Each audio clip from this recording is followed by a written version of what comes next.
I'm sure lahat ay marami sa ating nanonood ngayon ay napanood din ang mga revelasyon di umano ni Pebbles Talakera. Oh my God. So, fast forward, ito ngang kaibigan natin, kaibigan pa rin ba natin ito? Ang tawag ko kasi dyan is si Mother Pebbles Talakera. So, obviously naman, ako personally, alam na alam ko naman kung anong pinanggagalingan ni Pebbles. Alam niyo, bago siya bumaliktad, alam ko, nag-usap naman kami niyan. But sa akin lang, nandun ako sa more na naawa ako, spokes. Pero tilang hindi ko alam kung siya ba ay natutukan ng Jaril or, may mga nag-message kasi sa akin na sinasabi na, oh, Maharlika, nilaglag ka na, okay? O nilaglag na kayo ni Pebbles Talakera. Actually, hindi po kami nalaglag. Wala pong nalaglag doon. Kasi, mga palangga, maraming obvious na parang natutukan ng shotgun itong ating kaibigan, si Pebbles. At tawagin ko pa rin siya ng Mother Pebbles kasi yun ang nakasanayan ko sa kanya, no? May nagtanong kasi, naaawa lang ako sa kanya. Mga kababayan, alam na alam ko ang kwento niyan. Pero I'm not here para murahin si Pebbles. Nagurgur tayo ng ating mga kalaban, no? Pero so, anyway, sorry, ikwento ko lang muna bago ka sumagot. Ako ikukwento ko kasi para hindi maputol. So, ang kinukwento ko, during the Hong Kong Maisog, wala pong gastos ang Maisog organizer. Wala naman kayong mga pera eh. Anyway, so ako ay magandang loob kasi naaawa ako sa mga vloggers na walang means, walang pera. So hindi lang po actually si Mother Pebbles Talakera ang binigyan ko ng pera para may panggastos sa Hong Kong. Nagbigay pa ako ng pabaon, pocket money and everything. Hindi yun bayad sa kanila. But yun ay tulong ko dahil gusto ko sila makasama doon sa Hong Kong. So yun yung kwento. So doon sa Tricom, kanina, tinatanong nyo si Pebbles kung sino nagbigay sa kanya ng pamasahe, ako yun at ang kaibigan namin. So, yun yung kwento. So, ngayon, spokesperson ko hindi mo ako binigyan ng pera, gastos ko sarili ko tuloy. Ay, nahiya mo, libre din kita ng talaba sa Netherlands. Oo, libre naman talaga yung talaba sa Netherlands. Anyway, spokes, okay. So, dun, folks, sa kanina, sa hearing, mukha nga nabigyan ng script talaga ang ating kaibigan. Anong pakiramdam mo nung naririnig mo na mukhang dinidiin ka? Alam mo, unang beses kong na-meet si Talakera sa Hong Kong. Pero na-impress ako kasi ang ganda ng mga sinabi niya na lahat ay talagang anti-Marcos Jr., no? Okay. At yung kanyang pananalita, very entertaining, so patok na patok siya sa audience. Kaya naman, nalungkot ako nung bigla na lang siya nag 360-degree turn. Pero naisip ko nga, siguro talagang matindi pangangailangan dahil lang sabi nga niya, ang talagang inaasahan lang niya panghanap buhay online selling sa internet, no? So talaga namang naintindihan ko rin naman kung bakit ganito ngayon ang ginawa niya na nag 360-degree turn siya kasi talaga namang realidad sa buhay, kinakailangan mabuhay, no? Pero naawa rin ako sa kanya kasi parang nabaliwala yung kanyang mga paninindigan. Pinaglalaban. Totoo no? At pinaglalaban. Pero sinabi niya ikaw nagbayad sa dinner sa Hong Kong o at least, di ba? Hindi naman masyado mahal yun kasi hindi naman private room yun. No? Okay. At saka, karangalan ko naman na kahit papano nagkasama-sama kaming mga nagsalita doon sa Maisog. No? Ako naman kasi, meron kasi akong kapatid na nagtatrabaho sa isang hotel. So ang hotel ko halos libre. No? So sabi ko, ano ba naman yun na mag-share naman ako ng konti kasi halos wala naman akong gasto sa hotel ko at saka actually yung aking ticket sa eroplano libre rin kasi marami akong mileage no. So sa akin ano ba naman yung isang meal na yon no. Pero talaga ang intention ko doon is just magsama-sama kami kasi nga hindi kami nakapag-usap nung nandun mismo sa rally no kasi napakadaming tao. At totoo naman kung anong mga nagpag-usapan, marami doon hindi na naabutan ni Talakera no. Kasi late nga sila dumating ni Vic Rodriguez kasi nga nagpipirma-pirma si Vic Rodriguez ng libro niya doon sa Hong Kong no. So halos patapos na rin siya nang siya'y dumating. Pero isa-isahin na natin yung mga sinabi niya, no? Okay. Sabi niya, yung sa part na muna. Oo, doon sa part, ang sabi niya ay unang-una, sinabi ko daw na meron ng larawan, no? Well, actually, yung larawan na yan, lumulutang na yan bago pa mag-Hong Kong Kahit saan ka magpunta, the talk of the town is may video daw na nagpupulburon ang Marcos Jr., no? Well, 2022 pa lang, sinabi ko na may pulburon video. 2022. Nga pala, ikaw nga pala nagsabi niya. Kaya lahat ng tao ay nagtataka nasaan yung pulboronic video na yan. Tapos, ang naalala kong sinabi ko is yun na nga na meron ng tao na may access sa pulboronic video at itago natin yung pangalan ng taong yon sa pangalang Maharlika. Kasi sinasabi ni Maharlika, meron na siya as of July 7, yung time ng maisog, yung kanyang puting ahas confirmed na meron ng hawak siya at ipadadala sa iyo, no? So ang sabi ko sa kanila is, ito na inaantay natin, no? Yung aking secret informant na itago natin sa pangalang Maharlika at meron na raw ipadadala. Pero meron pa raw ipadadala. Okay? Yes. So ngayon, totoo nagkaroon ng usapan, no, na kung paano talaga yung video na yan, no? At totoo naman na maraming mga suggestions kung meron gang ganyang video, no? Pero I don't think anything came out of that kasi from July 7 to yung actual showing mo. Kailan ba yung actual showing sa July 22? Mula July 7 to July 22, wala naman akong narinig na balita tungkol dyan sa pulveronic na yan, no?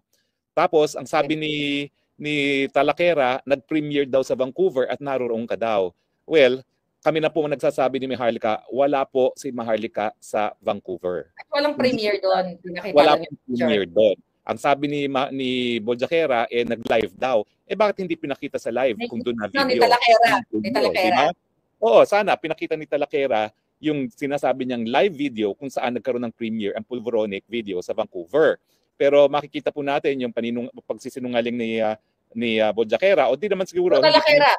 Oo. So, si Talakera ang sinungaling.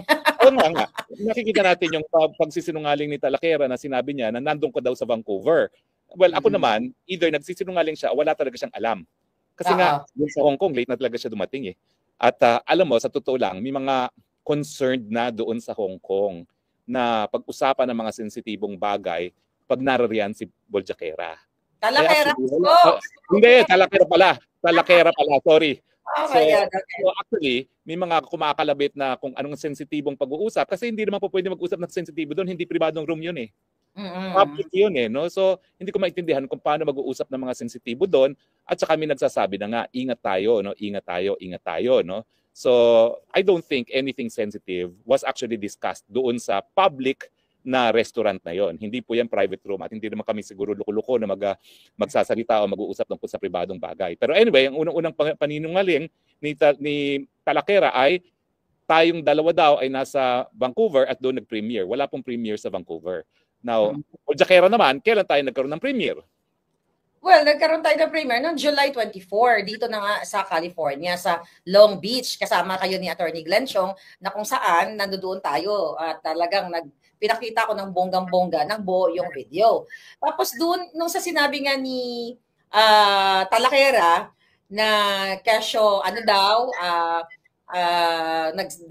tawag dito, na itong video na ito ay AI at yung raw in-enhance natin. In-explain niya gano'n. At saka tila bagang pinapaniwalaan sa ni Akop na parang eksperto si Talakera pagdating sa pagsabi ko ang video ba ay authenticated or not. So alam niyo, tawang-tawa ako doon. Pangay na, ang bobo talaga ng mga Congress. Imagine mo si Talakera ang tinanong.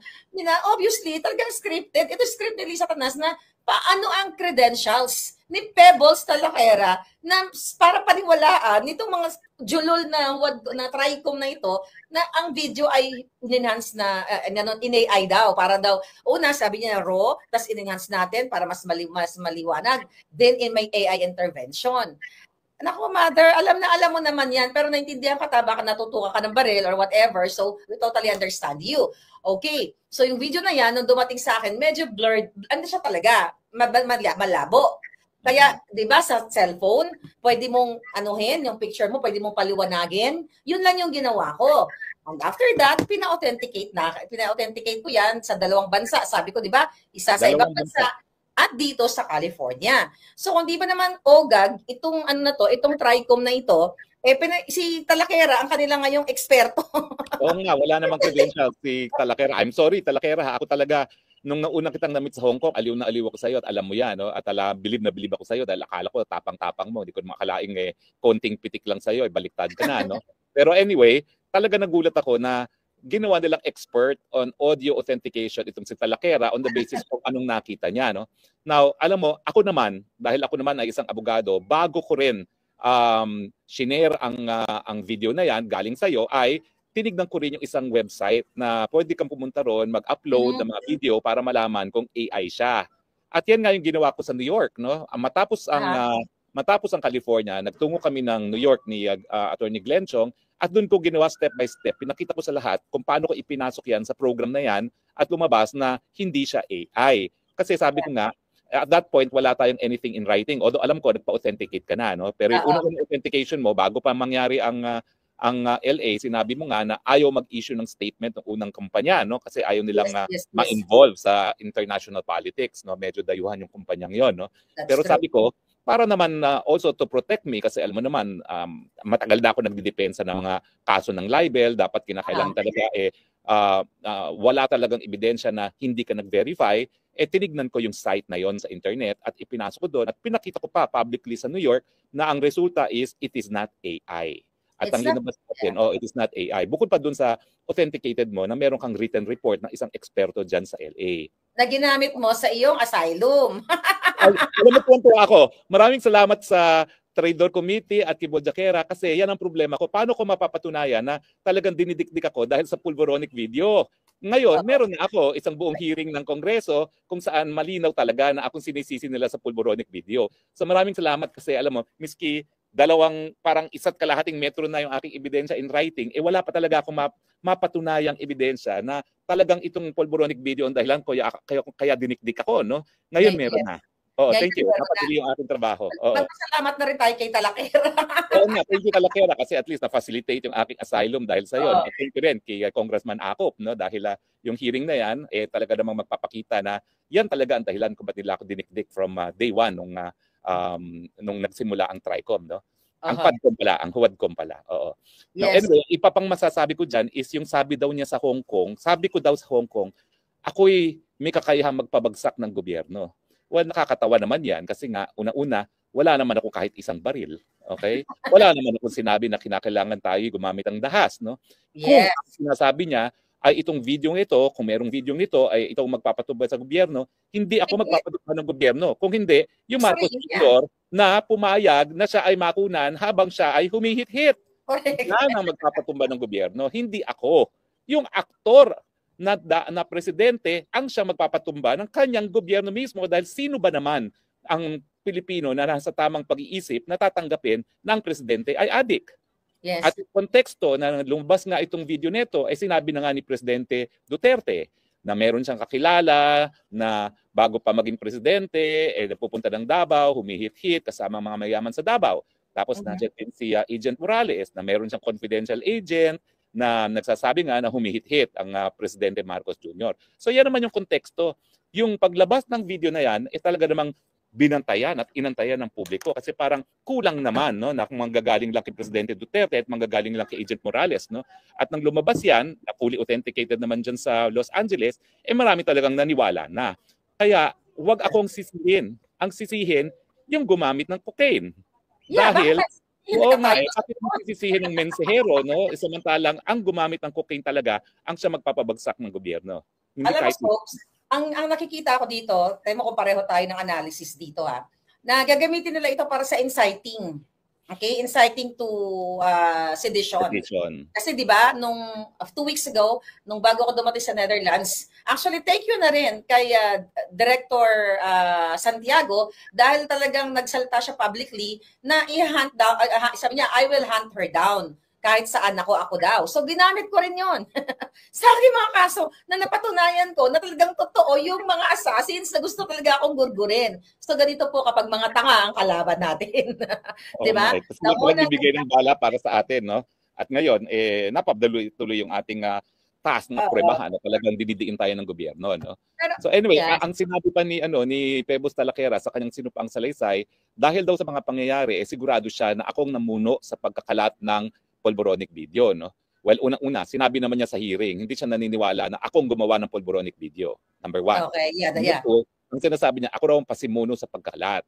Pero alam mo naman, kapatid, no, hindi mo naman tinatanggihan na talagang ang ating inaugural showing, ang ating maiden night ay sa Los Angeles, California.